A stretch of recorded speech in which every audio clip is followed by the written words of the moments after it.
Me llamo Lucía Herrera, tengo 78 años y una vida que podría llenar varios libros.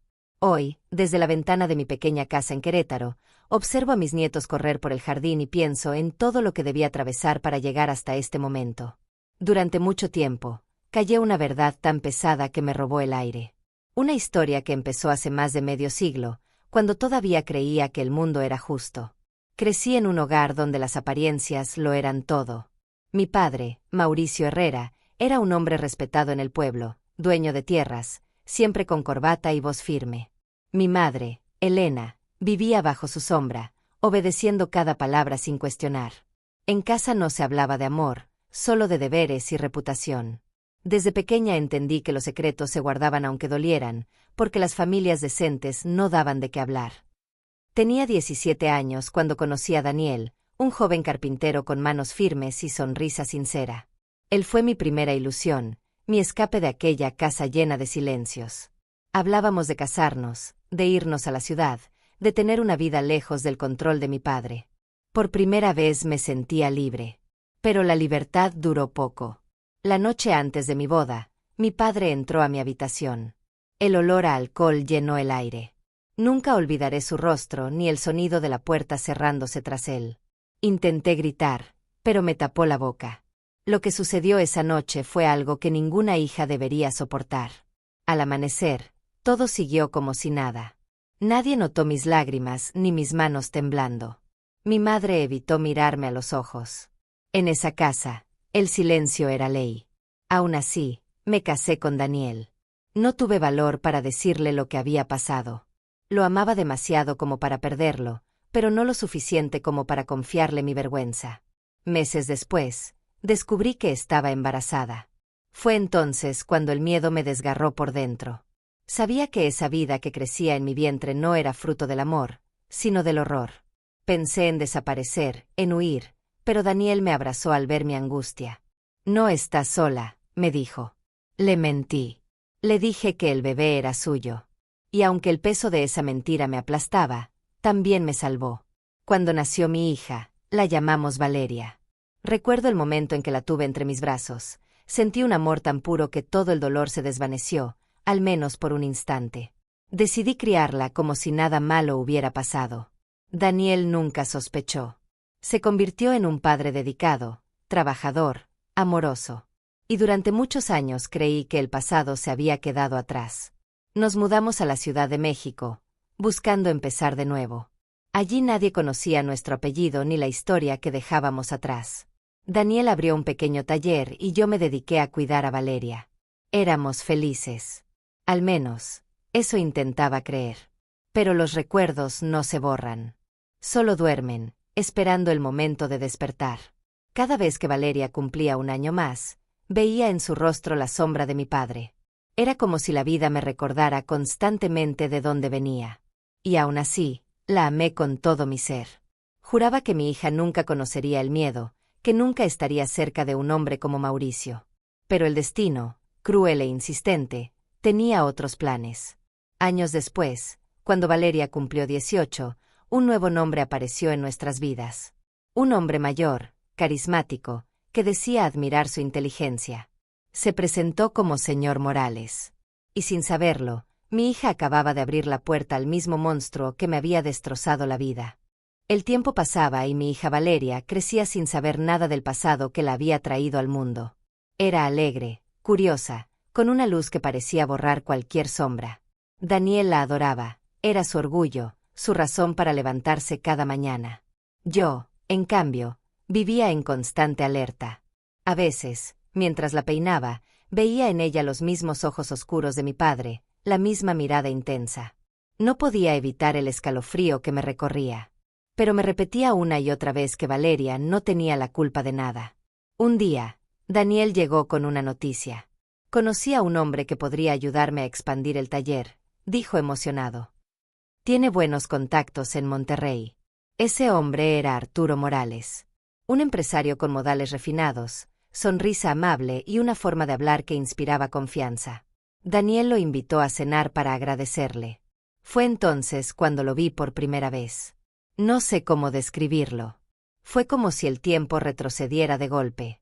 Sus ojos, Su voz, la forma en que me miró. Mi sangre se congeló. Era él. Mi padre. Mauricio. Más viejo, más delgado, con el cabello gris y un nombre falso, pero inconfundible. No recuerdo cómo terminé la cena. Apenas pude mantener la compostura. Cuando se fue, me refugié en el baño y vomité hasta que no me quedó nada. Daniel no entendió mi reacción. ¿Te sientes mal?, preguntó. Mentí otra vez. Dije que era una jaqueca. Durante días no pude dormir. ¿Cómo había logrado encontrarme? ¿Por qué volver después de tantos años? Entonces comprendí lo peor. No venía por mí. Venía por ella. Por Valeria. El destino parecía repetir su juego cruel. Arturo Morales, o Mauricio, como yo sabía que se llamaba realmente, comenzó a frecuentar el taller de Daniel cada vez con más frecuencia. Siempre amable, siempre dispuesto a ayudar. Y Valeria, inocente, lo veía como un mentor, un hombre sabio que le escuchaba, que le contaba historias del campo, de su juventud en Guanajuato. Yo intentaba mantenerla lejos, pero ella no entendía. Mamá, el señor Morales es un buen hombre, me decía sonriendo. Me dijo que conoció a tu familia hace años. Sentí un nudo en el pecho. Él estaba tejiendo una red, igual que hizo conmigo. Cada día, el miedo crecía.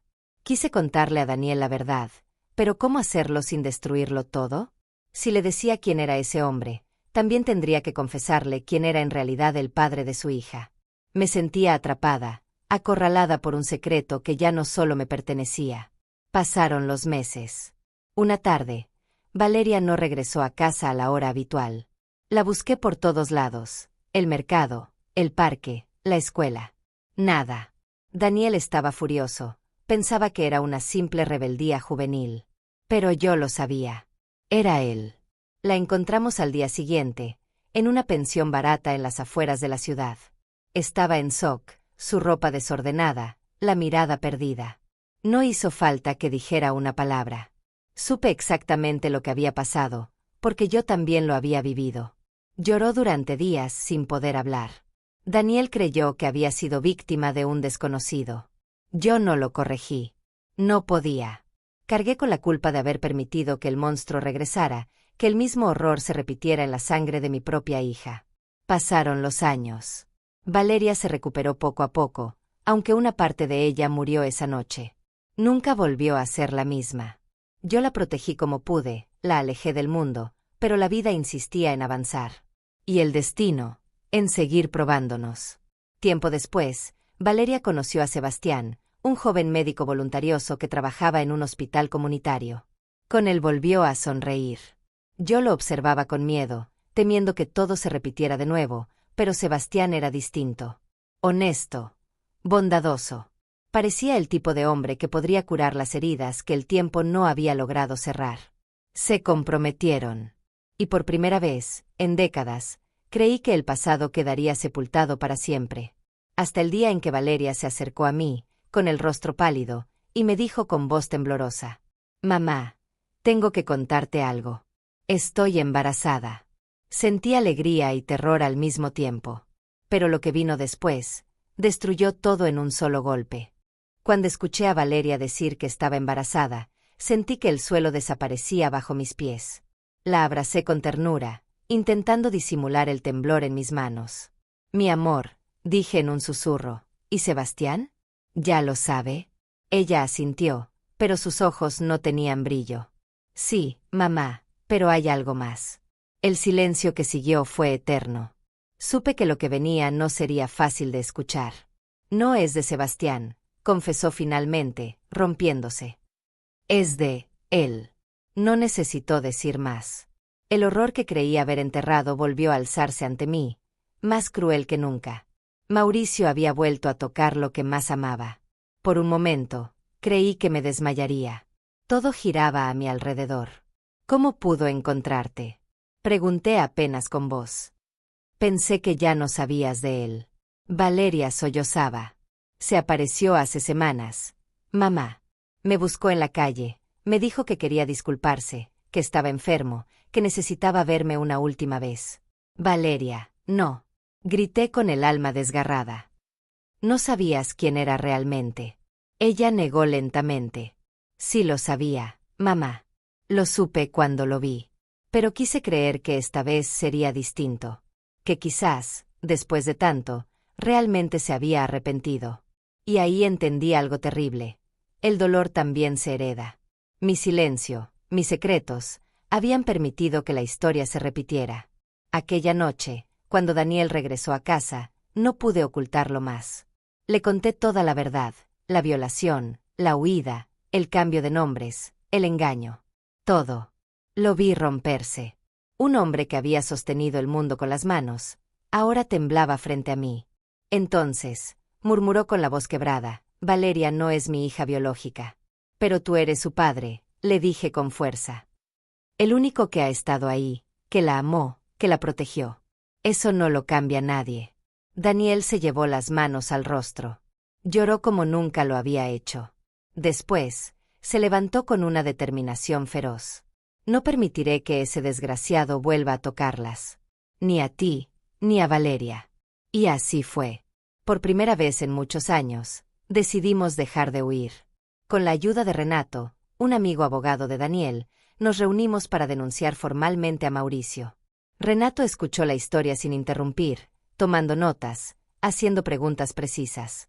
«Puedo tramitar una orden de restricción», dijo con calma. «Pero deben estar preparadas. Hombres así no se rinden fácilmente». Sabía que tenía razón. Aún así, Valeria pidió verlo una última vez. «Necesito hacerlo, mamá», me explicó. «Quiero mirarlo a los ojos y decirle que ya no tiene poder sobre mí». Daniel no estuvo de acuerdo, pero al final aceptó, con la condición de que no iría sola. El encuentro se realizó en un viejo hotel del centro. Nos acompañaban Renato y 2 policías de civil. Yo no podía dejar de temblar. Cuando Mauricio apareció, me costó reconocerlo. Era apenas la sombra del hombre que me había destruido, encorvado, con el cabello blanco, pero aún con la misma mirada fría. «Lucía», dijo con esa voz que tantas noches me persiguió en sueños. «No me llames así», respondí, conteniendo la rabia. «No eres nada para mí». Valeria dio un paso adelante. «Y mucho menos para mí». Mauricio la observó con una sonrisa torcida. «Mi pequeña Valeria, tan parecida a tu madre a su edad. El destino nos reunió. ¿No lo crees?» «No fue el destino», respondió ella con valentía. «Fue tu perversión». El abogado Renato intervino entonces, entregándole los documentos. «Señor Morales, o como se llame realmente, está oficialmente denunciado por violación y abuso. Le recomiendo cooperar». Por primera vez, el rostro de Mauricio perdió su máscara. Lo vi sentir miedo. Fue solo un instante, pero bastó para saber que ya no tenía control. «¿Qué están haciendo?», gritó. «Nadie les creerá. Todo fue con su consentimiento». Valeria lo miró directamente. «¿Consentimiento? Te presentaste como mi abuelo, me emborrachaste, me mentiste. Eso no es amor, eso es abuso». Los policías se acercaron. Mauricio intentó levantarse, pero las piernas no le respondieron. Lo esposaron ahí mismo, mientras seguía maldiciendo, prometiendo vengarse. Yo solo lo miré y dije con voz firme: «Se acabó». Cuando lo vi subir al coche patrulla, un peso de 30 años se desvaneció. Por primera vez, respiré sin miedo. Esa noche, Valeria y yo nos abrazamos en silencio. Lloramos por todo lo perdido, pero también por lo que habíamos salvado, la posibilidad de un futuro distinto. Pasaron los meses. El juicio fue largo, doloroso. Hubo momentos en que creímos no poder soportarlo, pero juntas lo hicimos. Otras mujeres se presentaron, también víctimas de él. Cada testimonio era una herida abierta, pero también una forma de sanar. Finalmente, el juez lo declaró culpable. 15 años de prisión. No viviría para cumplirlos. No sentí alegría, solo una paz extraña, como si un capítulo oscuro al fin se cerrara. Cuando Clara, la hija de Valeria, nació meses después, su llanto llenó nuestra casa de luz. Era la prueba viviente de que el amor podía transformar incluso el dolor más profundo. Sebastián la sostuvo entre sus brazos y dijo: «Esta niña traerá claridad a nuestras vidas. Por eso se llamará Clara». Y tenía razón. Cada vez que la veía reír, entendía que el ciclo se había roto. Ya no habría secretos. Ya no habría silencio. Con los años, Clara creció fuerte, amorosa, consciente de su historia, pero no definida por ella. Estudió medicina, ayudó a niños, curó heridas que no se ven. El mal de mi padre se convirtió, sin quererlo, en semilla de bien. Y ahora, mientras escribo esto desde el porche de mi casa, viendo jugar a mis nietos, comprendo que la verdadera victoria no fue verlo tras las rejas, sino haber elegido amar, incluso después de todo. Porque sobrevivir no es lo mismo que vivir. Nosotras aprendimos a hacerlo, juntas. Y eso es lo que realmente nos salvó. El tiempo siguió su curso, silencioso, como un río que arrastra lo que alguna vez fuimos. Clara creció rodeada de amor, pero también de verdad. Nunca le ocultamos su origen, aunque lo envolvimos en palabras que un corazón joven pudiera entender.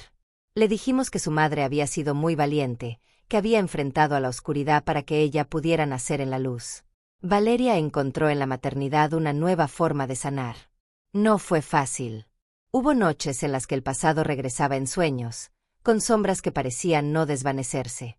Pero cada vez que veía a Clara dormir, respiraba profundo y recordaba que ya no era la niña indefensa que una vez fue. Era una mujer, una madre, una sobreviviente. Sebastián fue su roca. A pesar del origen doloroso de todo, nunca la juzgó. La acompañó en silencio, la sostuvo cuando las palabras no alcanzaban. Él decía: el amor no se mide por lo que pasó, sino por lo que elegimos hacer con ello. Y eso fue lo que hicimos: elegir. Elegir seguir adelante. Elegir no odiar. Elegir sanar. Los años nos fueron regalando calma. Yo, Lucía, envejecí mirando a mi hija y a mi nieta construir lo que yo nunca tuve, una familia sin miedo. Y aunque las cicatrices permanecen, aprendí que no todas son una condena. Algunas son un recordatorio de que sobrevivimos. A veces, Clara me pedía que le contara historias de cuando era joven. Yo reía. ¿Por dónde empezar? Por la niña que escapó de su casa, por la mujer que se escondió detrás de un nuevo nombre, o por la madre que enfrentó a su propio padre para proteger a su hija. Nunca supe qué versión de mí contarle. Pero entonces ella decía algo que me desarmaba. No importa, abuela. Todas esas eras tú. Y todas llegaron hasta mí. Y tenía razón. Una tarde, muchos años después del juicio, recibí una carta del penal. Era de Mauricio. No la esperaba. Mis manos temblaron antes de abrirla, pero lo hice. Decía: Lucía, sé que no merezco perdón, pero no quiero morir sin decirte que ahora entiendo el daño que causé. No busco excusas. Solo quería que supieras que, al final, lo único que siento es haber destruido lo que más quise. Leí esas palabras una y otra vez. No sé si fueron sinceras o si solo eran la última manipulación de un hombre que no sabía amar. No respondí. Pero esa noche, encendí una vela y lo perdoné en silencio. No por él, sino por mí. Perdonar no significó justificar. Significó soltar. Dejar de cargar con un peso que me había hundido durante media vida. Un mes después, llegó la noticia. Mauricio había muerto en su celda, de un infarto. No fui a su entierro. Pero esa mañana, al mirar el amanecer, sentí que, por fin, la historia se había cerrado. Clara creció, estudió medicina como Sebastián, y juntos fundaron una clínica para mujeres que habían sobrevivido a la violencia. Le pusieron de nombre Luz y Raíz. Ella decía que la luz era su madre, y la raíz, yo. Verlas juntas me llenaba de orgullo. A veces, cuando la clínica abría sus puertas, Valeria me invitaba a hablar con las jóvenes. Yo contaba mi historia, no como tragedia, sino como advertencia. Les decía: el dolor no te define. Lo que haces con él, sí. Y aunque a veces parezca imposible, siempre hay una salida. Aunque tengas que construirla tú misma. Muchas mujeres me abrazaban después de esas charlas. Algunas lloraban. En esos abrazos entendí que el dolor compartido también puede curar. Los años pasaron. Valeria y Sebastián tuvieron otro hijo, un niño al que llamaron Gabriel. Era risueño, inquieto, con la misma mirada profunda que alguna vez temí en mi padre, pero en él había pureza, bondad. La vida, en su manera extraña, me había devuelto lo que me quitó. A veces me siento en el jardín, con el sol en la cara, viendo a mis nietos correr entre los árboles. Y pienso en todas las mujeres que aún viven atrapadas en su propio silencio. Si alguna me escuchara ahora, le diría: no estás sola. Nadie tiene derecho a robarte la voz. No importa lo que te hayan hecho, lo que importa es que sigas aquí, respirando, luchando. Porque eso, por sí solo, ya es una forma de victoria. He aprendido que la justicia no siempre llega en los tribunales, sino en la capacidad de mirar atrás sin que duela tanto.